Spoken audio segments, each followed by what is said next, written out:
ఇప్పుడు మీ జుట్టు రాలడం పూర్తిగా తగ్గిపోతుంది. Prismos be fall cure miracle herbal hair oil తో.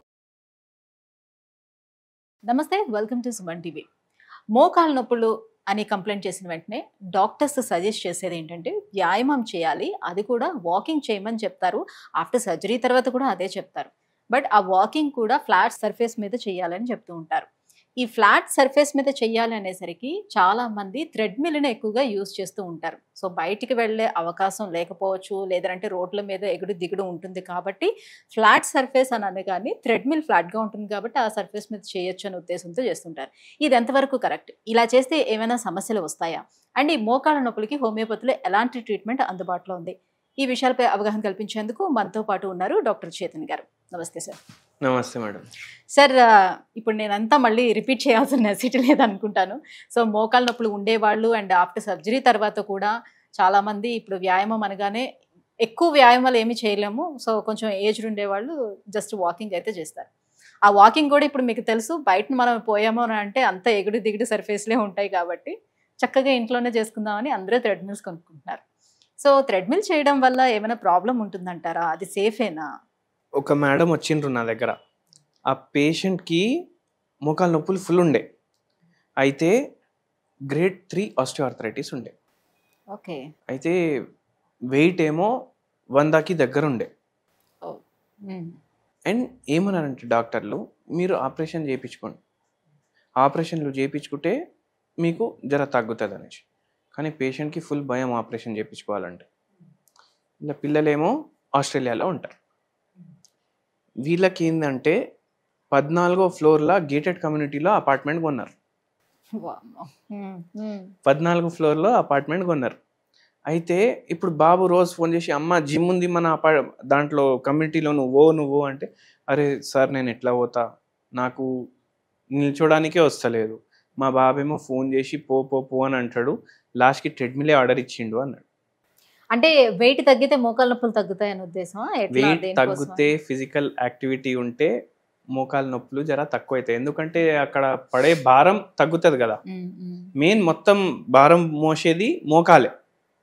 సో ఒకవేళ వెయిట్ చాలా ఎక్కువ ఉంది అనుకోండి, మోకాలేమో పాడవుతాయి విత్ టైం. 70కి 80కి వచ్చే ప్రాబ్లం మనకు 35-40కి వస్తుంది. మేడంది వెయిట్ కూడా ఎక్కువ ఉండే. అయితే ట్రెడ్మిల్ ఆర్డర్ చేసినామంటే, వద్దమ్మా చేయొద్దు ట్రెడ్మిల్ మీద వాకింగ్ అన్నాను నేను. ఎందుకు చేయొద్దు సార్, అందరు చేస్తున్నారు కదా అనేసి అన్నారు. అందరికీ మోకాలు నొప్పులు వస్తాయి తర్వాత ఒకవేళ అట్లనే కంటిన్యూ చేస్తే. ఎందుకు చేయొద్దు ట్రెడ్మిల్ మీద వాకింగ్ అంటే దానికి కూడా ఒక రీజన్ ఉంది. ఇప్పుడు మన కాళ్ళు ఉంటాయి కదా, పాదాలు ఉంటాయి కదా, దాంట్లో పాయింట్స్ ఉంటాయి, ఆర్చెస్ అంటారు వీటిని. అంటే ఒక్క కాడ ఇంత బరువు పడాలి అనేసి ఉంటుంది. సో మనం వాకింగ్ ఎప్పుడైతే నార్మల్ సర్ఫేస్ పైన చేస్తాం కదా, ఆ బరువు ఎక్కడ ఎంత పడాలి అంత పడుతుంది. కానీ ట్రెడ్మిల్ మీద మనం వాకింగ్ చేసినాం అనుకోండి, ట్రెడ్మిల్ ఎట్లుంటుంది, ఇంక్లైన్ ఉంటుంది. ఇంక్లైన్ ఉంటుంది అంటే జర ఇట్లా తేడా ఉంటుంది, ఏదో కొండ ఎక్కినట్టు నడుస్తాం మనం. అప్పుడు ఏమవుతుందంటే మన కాళ్ళు ఎట్లయితే వాకింగ్ చేయాలి అది మారిపోతుంది అండ్ మోకాల మీద ఎక్కువ స్ట్రెయిన్ పడుతుంది. అండ్ ఇంకోటి ఏంటంటే, ఇప్పుడు మనం పార్క్ పోయినాం, డైలీ ఒక అరగంట వాకింగ్ చేయాలి. మనం స్టార్ట్ చేస్తాం వాకింగ్ స్టార్ట్ చేస్తే కంటిన్యూస్లీ నడుస్తాం మనం హాఫ్ అన్ అవర్. ఏం చేస్తాం, కొద్దిసేపు ఫాస్ట్ నడుస్తాం, కొద్దిసేపు స్లో నడుస్తాం, కొద్దిసేపు వెరీ ఫాస్ట్ నడుస్తాం. అంటే మన మోకాలు ఒకవేళ కొంచెం జర టైర్డ్ అవుతున్నాయంటే మనం స్పీడ్ అడ్జస్ట్ చేసుకుంటుంది బాడీ. మనం చెప్పే అవసరం కూడా ఉండదు బాడీకి, బాడీని అడ్జస్ట్ చేసుకుంటుంది స్పీడ్. కానీ ట్రెడ్మిల్ మీద నడిచినప్పుడు ఏమవుతుంది, మనం స్పీడ్ సెట్ చేయాలి. ఇప్పుడు మనం మోకాల్కి నడవద్దు అని అనిపిస్తే కూడా నడవాలి, లేకపోతే జారి కింద పడతాం. సో ఏమవుతుంది, స్ట్రెయిన్ ఇంకా ఎక్కువ పడుతుంది మజిల్స్ పైన, జాయింట్స్ పైన. దాంతో ఇన్ ద లాంగ్ రన్ ఏమవుతుంది అంటే మోకాలు పాడయ్యే ఛాన్సులు ఇంకా పెరిగిపోతాయి. సో లేనోళ్ళు మోకాలు నొప్పులు ట్రెడ్మిల్ వాడొద్దు, ఉన్నోళ్ళు అయితే అస్సలు వాడొద్దు. ఆ పేషెంట్కి యూజ్ చేయొద్దు. అయితే ఆ పేషెంట్ ఏమన్నా మళ్ళీ ఇప్పుడు కొన్నది ఏం చేయాలి అంటే, ఇప్పుడు ఇలా ఈ ఫ్లాట్ సర్ఫేస్ ను కూడా ఇట్లా స్ట్రైట్ గా పెట్టుకునే అవకాశం ఉంటుంది కదా. ఒకవేళ స్ట్రైట్ గా పెట్టుకునే అవకాశం ఉంటే కూడా మనం స్పీడ్ నైతే మన మైండ్ ప్రకారం చేయలేం కదా, స్పీడ్ ని మన మైండ్ ప్రకారం చేయలేదు. సో అవుతుంది, ప్రాబ్లం అవుతుంది. దాని బదులు ఇంట్లోనే నడవండి. ఫోన్ చూస్తారు కదా 3-4 గంటలు ఫోన్ చూసినప్పుడు దాంట్లో 1 గంట చూసుకుంటా నడవండి. ఇట్లా స్వైప్ చేసుకుంటా, ఇక్కడక్కడ తిరుక్కుంటా. సో నార్మల్ ఫ్లాట్ సర్ఫేస్ మీద నడిచేటట్టు అవుతుంది. మళ్ళీ ఇంకో ప్రాబ్లం ఏం తెలుసా, ఇప్పుడు మనం ఫ్లాట్ సర్ఫేస్ అన్నాం, ఇంట్లో ఏమో మెరిచినట్టు మనం టైల్స్ వేసుకుంటాం, వెట్రిఫైడ్ టైల్స్. మీరు బై ఛాన్స్ ఎవరైనా ఇంట్లో డాగ్స్ క్యాట్స్ ఉన్నాయంటే మీరు అబ్జర్వ్ చేయండి, అవి ఆ ఫ్లాట్ సర్ఫేస్ ఆ టైల్స్ మీద నడవడానికి అవిటికి కష్టం అవుతుంది.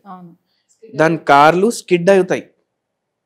ఆ డాగ్ కాళ్ళు మనకు చూస్తే అట్లా అర్థమవుతుంది కదా, మన కాళ్ళు కూడా అట్లా స్కిడ్ అవుతాయి. దాంతో మన నడక మారిపోతుంది అండ్ దాంతో కూడా మోకాలు నొప్పులు స్టార్ట్ అవుతాయి. అందుకే ఇంట్లో చెప్పులు వేసుకోవాలి. ఐదర్ బండరాళ్ళన్నా వేసుకోండి, లేదంటే ఆ వెట్రిఫైడ్ టైల్స్ కావాలంటే చెప్పులన్నా వేసుకోండి. అట్లా మీరు ఇక్కడక్కడ వాకింగ్ చేయండి. అప్పుడు జర మజిల్ స్ట్రాంగ్ అవుతాయి, జాయింట్ డీజనరేషన్ కూడా, వెయిట్ కూడా తగ్గుతాయి, అది కూడా తగ్గుతుంది, జర స్ట్రాంగ్ అవుతుంది. దాంతోపాటు మనం మందులు ఇస్తాం, హోమియోపతి మందులు. సో సర్జరీ అవాయిడ్ చేస్తాం మనం. ఈ పేషెంట్కి కూడా ఇప్పటివరకు సర్జరీ చేసుకోలేదు ఆ పేషెంట్, 3-4 ఏళ్ళు అయింది నా దగ్గర వచ్చి. So surgery is not the only option. Homeopathy treatment తీసుకొని మనం మోకాలు నొప్పులు తగ్గించుకోవచ్చు. అండ్ ఎన్నోసార్లు ఏమవుతుంది కదే, ఒక వరకు జాయింట్ రిపేర్ కూడా అవుతుంది. అయితే ఇప్పుడు మోకాలు నొప్పులు అనేవి ఓన్లీ ఒబేసిటీ ఉండే వాళ్ళకో లేకపోతే ఏజ్ బార్ అవుతున్న వాళ్ళకో అలా కాకుండా ఇప్పుడు యంగ్స్టర్స్లో కూడా 45 ఆ ఏజ్ గ్రూప్లో వాళ్ళు కూడా మోకాలు నొప్పులు కంప్లైంట్ చేస్తూ ఉన్నారు. సో ఇంత ఎర్లీ ఏజ్లోనే వచ్చేటువంటి ఈ మోకాలు నొప్పులకి ఎలాంటి ట్రీట్మెంట్ ఉంటుంది మన హోమియోపతిలో? ఇప్పుడు 30 ఏళ్ళు వస్తే ఎవరైనా అంకల్ అని చెప్పిండ్రు అనుకోండి, అరే ఏంది వీడు నాకు అంకుల్ అంటుండు అనేసి అనిపిస్తుంది. కానీ మనం మన బాడీని అంకల్ లాగా తయారు చేస్తున్నాం. ఫిజికల్ యాక్టివిటీ లేదు, విటమిన్ డి డెఫిషియన్సీ ఉంది, మనకు ఎప్పుడు ఏసీ కావాలి, మనం ఎండలో పోతే మనం ట్యాన్ అయిపోతాం అనేసి ఎండలో పోము. కానీ ఎండలో పోతేనే మనకు విటమిన్ డి ప్రొడ్యూస్ అవుతుంది. మనకు అందుకే ఏం చేస్తాం, సప్లిమెంట్లు తీసుకుంటాం. ఒకవేళ బై ఛాన్స్ ఎక్కువ అయిపోయింది అనుకోండి, అది టాక్సిక్ అయిపోతుంది బాడీకి అండ్ ఇంకా ఎక్కువ డ్యామేజ్ అయిపోతుంది. మనం లాభానికి కోసం తీసుకుంటాం కానీ నష్టం అయిపోతుంది బాడీకి.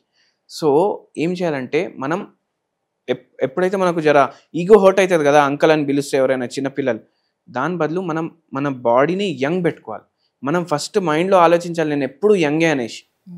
అట్లా ఆలోచిస్తే మనం యంగ్ ఉన్నప్పుడు ఏం చేస్తాం, స్పోర్ట్స్ ఆడతాం, బస్లో ట్రావెల్ చేస్తాం, ఫిజికల్ యాక్టివిటీ ఉన్నట్టు చూసుకుంటాం.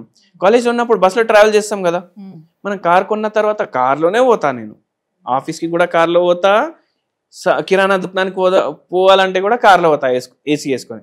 సో కొంచెం మన బాడీకి మనం తపన అనుభవిస్తే మనకు ఇటువంటి ప్రాబ్లమ్స్ రావు.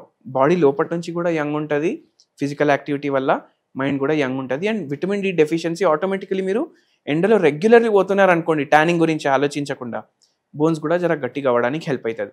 మళ్ళీ ఇంకో పెద్ద ప్రాబ్లం ఏంటంటే, ఇప్పుడు ఇన్ని యాప్స్ వచ్చినాయి, ఓటీటీ యాప్లు, డైలీ ఒక వెబ్ సిరీస్ పెట్టుకోవడం, నైట్ 2-3 పడుకోవడం, మళ్ళీ 7 లేవడం, పిల్లల్ని డ్రాప్ చేయాలి కదా స్కూల్కి. సో దాని బదులు మీరు మంచిగా పడుకున్నారనుకోండి, ఆటోమేటికలీ నెక్స్ట్ డే బాడీ పైన స్ట్రెయిన్ అవ్వదు, బోన్స్ పైన స్ట్రెయిన్ అవ్వదు, గ్యాస్ట్రిక్ ప్రాబ్లం స్టార్ట్ అవ్వదు. గ్యాస్ట్రిక్ ప్రాబ్లం స్టార్ట్ అయితే ఏం చేస్తాం, డైలీ ఆ గోళీలు వేసుకోవడం స్టార్ట్ చేస్తాం, యాంటాసిడ్స్ వేసుకోవడం స్టార్ట్ చేస్తాం. అప్పుడు ఏమవుతుంది, లాంగ్ రన్లో యాంటాసిడ్స్ వేసుకుంటే విటమిన్ డి ప్రొడ్యూస్ అయితే కూడా బాడీలో మనకు కాల్షియం అబ్జార్ప్షన్ తగ్గిపోతుంది. జనరలీ మిడ్ ఏజ్లో ఫస్ట్ గ్యాస్ట్రిక్ ప్రాబ్లమ్సే స్టార్ట్ అవుతాయి, బాడీ డీజనరేట్ అవుతుందంటే. సో మంచిగా నిద్ర ఉండేటట్టు చూసుకోండి, స్ట్రెస్ తీసుకోకండి దేని గురించి కూడా. ఇప్పుడు మోకాల్లోని అరిపోతున్నటువంటి కార్టిలేజ్ ఏదైతే ఉంటుందో హోమియో మెడిసిన్ తోటి అది రీజనరేట్ అయ్యే ఛాన్స్ ఎంత వరకు ఉంటుంది? ఇప్పుడు 40 ఏజ్ ఉంది అనుకోండి పేషెంట్కి, 40 ఏజ్లో గ్రేడ్ 4 ఆస్టియోఆర్థరైటిస్ ఉంది పేషెంట్కి, మనం మందులు ఇస్తాం. దేవుని దయ ఉంటే 40 ఏజ్లో ఎట్లయితే మోకాలు ఉండాలి కదా అట్లా మళ్ళీ అయిపోతుంది మోకాలు. 70 ఏళ్ళ పేషెంట్కి కూడా ఉందనుకోండి, బాగా డిజనరేటివ్ చేంజెస్ ఉన్నాయి అనుకోండి, మందులు వాడితే ఒక 2-3 ఏళ్ళలో పెయిన్స్ పూర్తిగా వెళ్ళిపోతాయి. అండ్ ఆ ఏజ్లో ఎట్లా మోకాలు ఉండాలి అట్లా అయిపోతుంది. నాకు 20 ఏళ్ళలో ఎట్లా ఉంటుంది అట్లా కావాలంటే అవ్వదు, ఆ ఏజ్కి తగ్గట్టుగా అయితే అవుతుంది. సో హోమియో ట్రీట్మెంట్ తో పాటుగా మోకాళ్ళ నొప్పులకి హోమ్ రెమెడీస్ ఏం పాటించవచ్చు? ఒక మంచి హోమ్ రెమెడీ చెప్తాను మీకు. భీమసేని కర్పూరం ఉంటుంది. ఇది ఏం కర్పూరం అంటే, మనం ఇంట్లో ఏదైతే మనకు మార్కెట్లో దొరుకుతుంది ఆ కర్పూరం తెచ్చుకుంటాం మనం. భీమసేని కర్పూరం వేరే ఉంటుంది, అంటే ఇది ప్యూరెస్ట్ ఫామ్ ఆఫ్ కర్పూరం. ఇప్పుడు మనం గుడికి పోతే తీర్థం తీసుకుంటే దాంట్లో కర్పూరం టేస్ట్ వస్తుంది కదా, దాంట్లో భీమసేని కర్పూరం ఉంటుంది. సో జర భీమసేని కర్పూరం మీరు తీసుకోండి. భీమసేని కర్పూరం మీరు దంచుకోండి, పౌడర్ లాగా తయారైపోతుంది, అవునా కాదా? ఇప్పుడు దాంట్లో ఒక పించ్ ఒక పించ్ మీరు ఒక కప్ వాటర్లో వేసుకోండి, అది డైలీ తాగండి. దీంతో మనకు దీంట్లో ఎనర్జెటిక్ ప్రాపర్టీస్ ఉంటాయి, యాంటీ ఫంగల్ ప్రాపర్టీస్ ఉంటాయి, యాంటీ ఇన్ఫ్లమేటరీ ప్రాపర్టీస్ ఉంటాయి. ఇది రెగ్యులర్ చేస్తే ఏమవుతుంది, జర రిలాక్స్డ్ అవుతాయి మోకాలు, అండ్ మనకు జర పని చేసుకోవడానికి కూడా జర ఈజ్ అనిపిస్తుంది. సో అట్లా మనకు రిలీఫ్ కూడా అవుతుంది అండ్ మంచిగా పనిచేస్తుంది, మన ఇమ్యూనిటీ కూడా పెంచుతుంది ఇది. అండ్ కొందరికి స్కిన్ ప్రాబ్లమ్లు ఉంటాయి కదా, కొన్ని ఇన్ఫెక్షన్లు, ఫంగల్ ఇన్ఫెక్షన్లు అవి ఇవి ఉంటాయి కదా, అవి కూడా తగ్గించడానికి హెల్ప్ చేస్తారు. ఓరల్ గా ఇలా తీసుకుంటేనా, లేకపోతే స్కిన్ ఇష్యూస్ ఉండే వాళ్ళ దాని మీద టాపికల్స్ గా అప్లై లేదు టాపికల్లీ అప్లై చేయకండి. నేను చెప్పిన కదా గ్లాస్ వేసుకొని తాగండి అనేసి, అట్లనే చేయండి. Okay okay right. Thank you so much sir. మోకాళ్ళ నొప్పులకి కారణాలు and homeo treatment and home remedies కూడా తెలియజేసినందుకు థ్యాంక్ యూ సో మచ్.